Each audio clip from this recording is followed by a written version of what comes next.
Brenda et Lucas, meilleurs amis depuis l'enfance, nettoyaient le grenier de Brenda. La vieille maison craquait autour d'eux. La poussière tourbillonnait dans la faible lumière filtrant à travers une fenêtre sale. Qu'est-ce que c'est? Lucas désigna une boîte poussiéreuse cachée sous une pile de couverture. Brenda la sortit. Le carton était déformé par le temps. À l'intérieur, niché dans un velours défraîchi, se trouvait une cassette vidéo.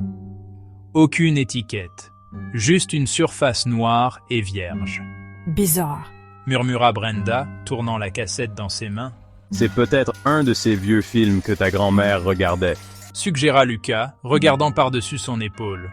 Brenda haussa les épaules. Peut-être. Mais pourquoi la cacher comme ça? La question resta suspendue dans l'air, plus lourde que les particules de poussière dansant dans la lumière du soleil. Plus tard dans la journée, allongés sur le sol du salon, les amis débattaient de l'intérêt de regarder la mystérieuse cassette. N'aie pas peur comme ça. Brenda taquina Lucas en agitant la cassette devant son visage. C'est probablement juste une vidéo familiale. Lucas restait sceptique. Mais et si ce n'est pas le cas? Et si c'est, tu sais, maudit ou quelque chose comme ça? Il essaya de paraître nonchalant, mais un frisson lui parcourut l'échine. Brenda rit, un son clair et contagieux. Maudit? Ne sois pas ridicule. Bon, si tu as si peur, je la regarderai en premier. Sa bravade était peu convaincante. Au fond d'elle, une graine de malaise avait pris racine. La lumière bleue vacillante de l'écran de télévision remplit la pièce. De la neige. Puis, une image déformée apparut. Les images à l'écran étaient troublantes. Un tourbillon de figures grotesques, des visages déformés et crispés dans des cris silencieux, et des paysages inquiétants qui semblèrent se tordre et palpiter. L'air devint froid. Un bourdonnement sourd vibrait dans la pièce, semblant émaner de la télévision elle-même. Brenda essaya de l'éteindre, mais la télécommande ne fonctionnait pas. Elle tâtonna les boutons, le cœur battant à tout rompre. Les images à l'écran s'intensifièrent, tourbillonnant plus vite, devenant plus sombres. Puis, aussi soudainement qu'elle avait commencé, la cassette se termina. L'écran devint noir. Mais le bourdonnement persistait, et puis ils l'entendirent. Un chuchotement, à peine audible, semblant provenir des murs même de la maison. Vous n'auriez pas dû regarder. La rumeur de la cassette maudite et des événements étranges qui frappèrent Brenda et Lucas parvint aux oreilles de Navarro, un détective à la retraite avec un penchant pour l'inexpliqué. Intrigué, il les rechercha, les yeux perçants et curieux sous d'épais sourcils. Navarro écouta patiemment leur récit, son regard fixe. Il examina la cassette, ses doigts traçant la surface vierge. Et il y a plus que ce que l'on voit. Murmura-t-il d'une voix rauque mais rassurante. Dites-moi, avez-vous vécu autre chose d'inhabituel depuis que vous avez regardé la cassette? Brenda et Lucas échangèrent des regards nerveux. Eh bien, il y a eu ces ombres. Brenda acquiesça, le visage pâle. Et des chuchotements. On entend sans cesse des chuchotements. Les yeux de Navarro se rétrécirent. C'est plus grave que je ne le pensais. Navarro, avec ses années d'expérience à fouiller dans les recoins les plus sombres de la ville, réussit à déterrer un nom du passé, Marek Delacroix.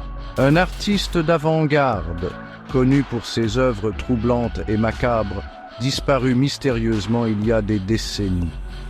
Delacroix pensait pouvoir capturer l'émotion brute sur pellicule. Expliqua Navarro, ses doigts traçant une photographie jaunie de l'artiste.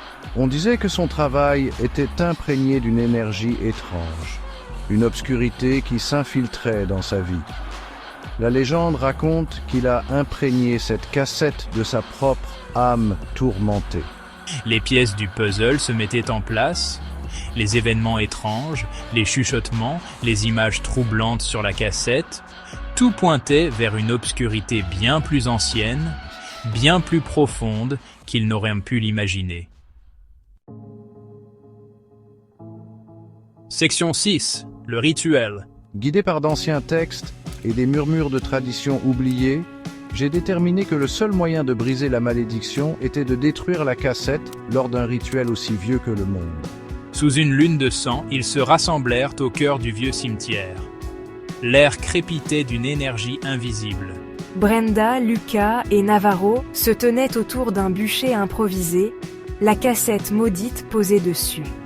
La malédiction prend fin ce soir. Navarro tendit une torche allumée à Brenda. Sa voix était un grondement sourd. Elle hésita, la main tremblante. Pouvaient-ils vraiment faire ça? Pouvaient-ils effacer l'obscurité qui s'accrochait à eux comme un linceul? Prenant une grande inspiration, elle jeta la torche sur le bûcher. Les flammes s'élevèrent, consumant la cassette dans une étreinte ardente. Section 7. Cendre aux cendres. Alors que les flammes s'éteignaient, un sentiment de soulagement les envahit. L'air semblait plus léger, l'obscurité oppressante se dissipait.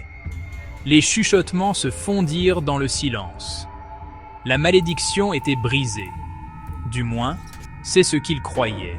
C'est fini, Murmura Brenda, la voix étranglée par l'émotion. Lucas passa son bras autour d'elle, un poids rassurant.